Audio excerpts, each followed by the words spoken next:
Y volvemos nomás en Todos a la Cueva. Vamos a decir de nuevo las redes Emiliano De Lucchi porque si no, no nos puede escuchar la gente, básicamente. Así que bueno, recuerden que nos pueden ubicar a través de Twitter, @Todos a la Cueva, también en Instagram, Todos Cueva. A través de Ustream, la aplicación tanto para Mac Store como para Play Store, el de Android. Y por la página exaradio.soundartstudio.com. También en el Facebook de Exaradio y en el Facebook de Todos a la Cueva. Exactamente. Así que bueno, vamos a estar hablando entonces en este momento de lo que es la reforma previsional y está conectada con nosotros la diputada nacional por el Frente Un País, Mirta Tundis. Mirta, ¿qué tal? Buenas tardes, te saluda Lautaro Pérez desde Todos a la Cueva. ¿Qué tal, Lautaro? Muy buenas tardes a todos. ¿Cómo estás, Mirta? Bueno, bien, estamos justamente hablando de lo que es todo el tema de la reforma previsional que se estuvo votando justamente el día miércoles por la noche en el Senado, en donde, bueno, justamente Miguel Ángel Pichetto fue uno de los armadores, si se quiere, de lo que fue la reforma en ese momento, con respecto a lo que es la modificación de la fórmula, ¿no? Así que, bueno, sí, queríamos hablar con vos, sobre todo cómo viste lo que es esa modificación de la fórmula. ¿Les conviene o no a los jubilados esa modificación que produjo Pichetto? A ver, si yo te digo que en el mes de marzo vos tendrías que estar cobrando, con un haber mínimo de 7.246 que cobra el jubilado, entre 860 y 890 pesos, pero que la fórmula de movilidad que el gobierno quería establece que cobres 520 pesos, 390 pesos, pero con la modificación que le aplicó Pichetto cobrás 417 pesos. En verdad, entre los 390, 417 a los casi 900 que tenés que cobrar, me parece que es una burla. La modificación que agrega Pichetto es la nada misma, porque en verdad van a cobrar 500 pesos menos los de haberes mínimos. 500 pesos menos los de haberes mínimos. El que cobra 10.000 pesos, en lugar de cobrar 1.200, va a cobrar algo de 570 pesos. Y el que cobra 30.000, en lugar de cobrar 3.600, va a cobrar 1.500. Esto es lo real. A todo el mundo va a afectar, pero obviamente que el que menos poder adquisitivo tiene es el del haber mínimo. Está claro. Emiliano De Lucchi te saluda. Mirta, ¿qué tal? ¿Qué tal? ¿Cómo estás? Está claro lo que definís, que es un ajuste importante. Ahora, para meternos un poco más en el tema, sobre todo la gente que no está tan al tanto, ¿cómo se compone los fondos del ANSES? ¿Cómo se componen? ¿De dónde sale la plata? No, en realidad, una cosa es el Fondo de Garantía de Sustentabilidad, que es el fondo que se recuperó de las AFJP, que es un fondo anticíclico que la ley establece que hay que invertirlo en un menú de inversiones, que pueden ser acciones, que pueden ser, bueno, títulos, bonos, moneda extranjera, inmobiliario y demás. Y otra cosa es con lo que se paga a los jubilados. Con lo que se paga a los jubilados es con lo que se recauda mensualmente de aportes y contribuciones más impuestos. Con estos ingresos mensuales con los que se pagan jubilaciones, pensiones, asignaciones familiares y demás. Y este es el grave problema en lo cual ellos dicen no es sustentable. No es sustentable porque cada vez tenemos menos trabajadores en blanco. Eso te iba a decir. Claro, tenemos un 40% de trabajadores informales y en negro, prácticamente casi un 40%. Entonces, vos tenés un trabajador dentro de las últimas mediciones, un trabajador y el 10% del otro, cuando necesitas 4 trabajadores para pagar los jubilados más los impuestos. Obviamente que no es sustentable. Cuando dicen que por culpa de la fórmula va a quebrar el sistema y que no es sustentable el sistema, la verdad es que a mí me da mucha bronca. El sistema no es sustentable porque no están generando empleo genuino, no porque la fórmula esté dando por encima de la inflación como ellos plantean. Vos acabás de hablar del Fondo de Garantías de Sustentabilidad. En ese sentido te hago una pregunta. Con la Ley de Reparación Histórica que se aprobó, el artículo 2 habla de los usos del Fondo de Garantías, que se habilita ahora a usarlos para gastos corrientes. ¿Es así esto o estoy malinterpretando? En realidad lo que se autorizó es utilizar parte del Fondo de Garantía de Sustentabilidad para pagar la reparación histórica. De hecho es que se permitían las ventas de acciones. y las ventas de acciones se les puso un límite, pusimos un límite. Estaba compuesta por el 12% de la cartera del Fondo de Garantía, cuyas ventas se permiten, pero nunca puede ser ese monto que tienen de acciones menos del 5%, o sea, nunca puede ser menos del 5%, y las únicas acciones que se pueden vender son las que están en quiebra, en estado judicial, o que se fusiona, y hay que ver con qué se fusiona.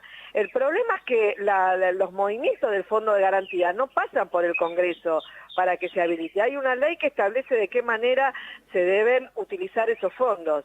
Después, obviamente, uno podrá hacer denuncias, como ya hay algunas, por obviamente hacer negociados con funcionarios públicos, que no hay conflictos de intereses, o por vender acciones que son muy importantes, y dentro de la ley está prohibido la venta de las acciones de mayor envergadura. O se autoriza a las que no están, como acabo de decir, están en quiebra o en litigio o en la fusión, hay que ver con cuál se fusionan. Pero la verdad que hubo ya denuncias de venta de acciones importantes y de negociados importantes con funcionarios, obviamente, que están en el gobierno. Exacto, y esto lo podríamos enmarcar dentro de lo que son las recomendaciones del FMI para con el gobierno nacional, ¿o no? No, totalmente. Si ustedes leen las recomendaciones en el apartado que hace solamente de jubilaciones, establece modificar la edad jubilatoria, modificar la movilidad, ir a los ahorros voluntarios y pagar una tasa sustitutiva inferior. Tasa sustitutiva, para que la gente lo entienda, es lo que uno cobra como salario, como sueldo de trabajador, al momento de jubilarse cobra la jubilación. Ese cambio del sueldo de actividad a la jubilación se le llama tasa sustitutiva. ¿Qué es lo que quiere el fondo? Hoy un trabajador que tiene 45 años de aporte se jubila, que en realidad el promedio es de los 10 últimos años, pero la gente dice, yo quiero saber de mi sueldo, de mi último sueldo, con cuánta plata me voy. Bueno, esa tasa sustitutiva es de un 60-65% del sueldo. Lo que quiere el Fondo Monetario es que el Estado pague un 35, un 40%, entonces se va a justificar el cambio de la edad jubilatoria, que hoy es opcional a 70 años, por la media sanción que le dio el Senado, y después se va a transformar en obligatoria. ¿Por qué? Porque la ley dice, bueno, se van a ir con un 35-40, el proyecto que quiere aplicar el gobierno, se van a ir con un 30 o un 40% de ese último sueldo para mejorar ese haber jubilatorio. Van a tener que trabajar hasta los 70 años, y para mejorar lo que se aporte de los 65 en el caso del hombre hasta los 70, tiene que ir a un ahorro individual. En ese, ¿Sí? en ese sentido, Mirta, muy clara la explicación. Yo tengo acá Argentina 60, 65, como vos bien dijiste, Chile 35, Perú 36, Colombia 32. ¿Cómo es viable la vida de un jubilado cuando tenga que arreglárselas con el 30, el 35, el 32% del ingreso de un trabajador, que de hecho tampoco es tan grande, ¿no? ¿Cómo son viables estos países? ¿En qué condiciones de vida? Bueno, pero ¿en qué condiciones viven? Están fuera del sistema, no tienen acceso a nada,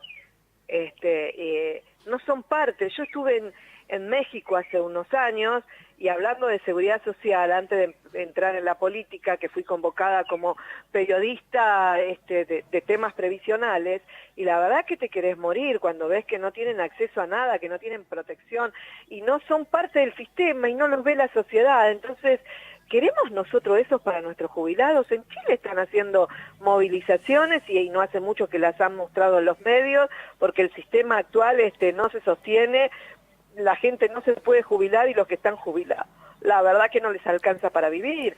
Entonces, la verdad que no podemos estar copiando sistemas donde los jubilados están peor. Después comparan el jubilado argentino con el jubilado finlandés, que estamos cobrando, los jubilados en Argentina cobran una tasa muy alta y que están a la altura de Finlandia. Pero por favor, un jubilado en Finlandia cobra 756 euros, son unos 16.000 pesos de Argentina. Es lo que necesitaría un jubilado mínimamente para vivir. Y ni hablar para la calidad de subsistir. servicios públicos que hay en Finlandia, de No. hospitales, de rutas, de escuelas para los Pero- nietos de esos jubilados. Pero todo, porque además le dan viajes gratis, medicina gratis. Acá empezaste a hacerle el ajuste con los medicamentos. complemento, empezaste a hacerle el ajuste con las prestaciones sociales.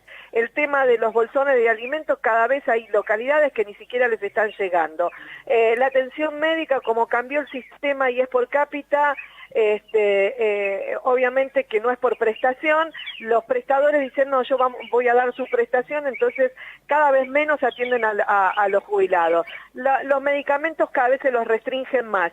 Hay muchos que perdieron los medicamentos gratuitos y los que compran con los descuentos se encuentran que si superó la dosis que le tienen que dar por año, especialmente los jubilados que toman el omeprazol porque toman tanta medicación que necesitan un protector gástrico, claro. Obviamente se los limitan porque ya superaron los anuales. Sos diabético, te empadronaste, tu médico diabetólogo te manda a hacer los dos controles como mínimo por día, algunos se tienen que hacer 4, le dan tanta cantidad de cajas que le sale un cartel rojo cuando van a comprarla y dicen, no, ya se excedió, tienen que comprarla y salen 800 pesos. ¿Esa es la calidad de vida? No es solamente quitarles saber jubilatorio, le están quitando todo. Ahora, para como ir cerrando, porque sabemos que tenés una agenda bastante apretada con respecto sobre todo a lo que es estos días de la reforma previsional, nosotros pensábamos en el plano más político dentro del Congreso, ¿no? Ya sabemos que se dio la votación a través del Senado y que ahora lo tienen que tratar los diputados. En ese caso, el FPV-PJ, el FIT y el Movimiento Evita dijeron que no iban a acompañar a lo que es esta reforma. Y se está esperando a ver qué es lo que dice el bloque de Diego Bocio. En este caso, el Frente Renovador, mejor dicho, el Frente de un País, ¿cómo se supone, cómo van a actuar, digamos, con respecto a lo que es la reforma? Mira, yo te pediría que vayas al archivo antes de la campaña. Nosotros antes de la campaña, precisamente yo, cada vez que fui entrevistada, advertí este cambio, nadie me escuchó, no me entendieron, pensaron a lo mejor que era una chicana política, pero yo lo advertí. ¿Y qué dije? ¿Y qué dijo Sergio Massa? No vamos a acompañar ninguna reforma ni laboral ni previsional que afecte los derechos de los trabajadores o de los jubilados. O sea, está de más, nosotros, si quieren la confirmación, vamos a confirmar lo que dijimos en campaña. Así como lo advertí, lo sigo planteando, ni siquiera con modificaciones que quieran implementar. La única modificación que aceptaríamos es que traten el proyecto que presenté hace meses, mantener esta misma fórmula y adosarle, agregarle la inflación para evitar lo que pasó el año pasado. Como no lo van a querer tratar, porque obviamente sería resguardar en más los aumentos a jubilados, obviamente que cualquier reforma que quieran hacer no la vamos a acompañar porque no estamos de acuerdo con la quita. Lo que está haciendo el gobierno, porque algún jubilado dice por ahí en las redes, o no sé si es un troll, por ahí es un troll, yo soy yo no soy de las que adosadas en materias de redes, pero me dice que soy una cara dura, que no tengo vergüenza, que los jubilados siempre se las arreglaron bien y ahora también van a salir. No creo que un jubilado me ponga de esa manera. Seguramente debe ser un troll. Yo quiero decirles que en verdad sí es cierto, los jubilados nunca estuvieron bien, pero con esta situación que afecte el derecho constitucional, porque además más allá de los cambios de fórmula que le están tragando un trimestre, porque después lo van a acomodar, después claro, cada trimestre va a recibir su aumento, pero en el primer trimestre van a tomar la inflación de julio, agosto y septiembre de este año, no toman la de julio, agosto, septiembre, octubre, noviembre y diciembre. ¿Por qué? Porque necesitan tragarse ese trimestre para pagarle a los gobernadores. Y con esto están cometiendo una barra basada garrafal con respecto a lo judicial. Esto va a derivar en miles de juicios, lamentablemente que quienes no tienen dinero, los que cobran poca jubilación, no van a tener defensa, como siempre ha sucedido, y lo que el gobierno quiso hacer con la reparación histórica de eliminar tanta cantidad de juicio, la está generando con esta posición, con esta reforma.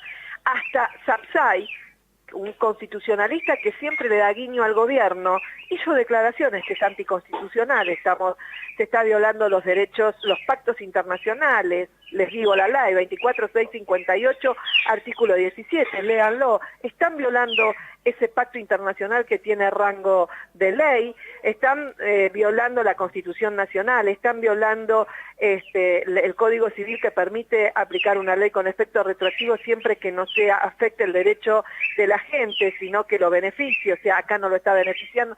Todos, lo mires por donde los mires, legalmente es inconstitucional. Así que jamás podríamos acompañar algo que está afectando el derecho de la gente y además que es anticonstitucional. Muy claro, Mirta. Te hago ya la última pregunta, algo pensando más a largo plazo. En 2008 las AFJP tenían 20.000 millones de dólares. Hoy la cifra asciende más o menos a 65.000 millones de dólares. ¿Se está generando mediante todas estas intenciones de aprobar leyes o de generar políticas que permitan en el futuro avanzar a ciertos sectores tanto políticos como económicos sobre la administración de estos fondos? Mira, hoy por hoy los fondos, yo creo que sería bueno que se cree un banco de previsión, pero esto es un pensamiento mío.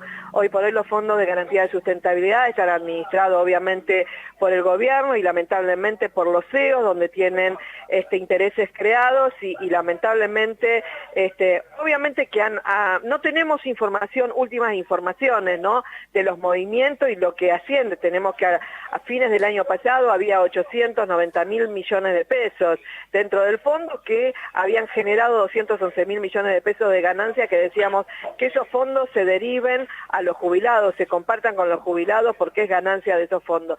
No sabemos a ciencia cierta qué es lo que va a suceder en el futuro, porque recordemos que dentro de los ahorros voluntarios que ellos plantean vuelve a aparecer el fantasma de las AFJP, entidades que podrán ser del Estado, puede que planteen, o entidades privadas donde son los que se generan grandes negociados y las inversiones solamente benefician a las empresas privadas, nunca beneficiaron a los que se jubilaron. Hay 300.000 olvidados por el sistema, cuyos 20.000 de esos 300.000 están viviendo o sobreviviendo con 600 pesos, ni siquiera con los 7.200. O sea, ni siquiera sabemos cuál va a ser el futuro de lo que quiere hacer el gobierno con este fondo, ¿no? Hay una ley, para modificar esa ley tendrá que venir otra ley. Bueno, hoy Mirta, no ha llegado al Congreso. Bueno, Mirta, te agradecemos por tu tiempo. La verdad que es muy clara la explicación y bueno, seguramente en un futuro volveremos a conversar con vos mejor dicho, por lo que es la votación futura en diputados y todos esos temas. Así que te agradecemos, estábamos en comunicación con la diputada nacional por el Frente de un País, que a su vez también es presidente de la Comisión de Previsión Social de la Cámara de Diputados, Mirta Tundis.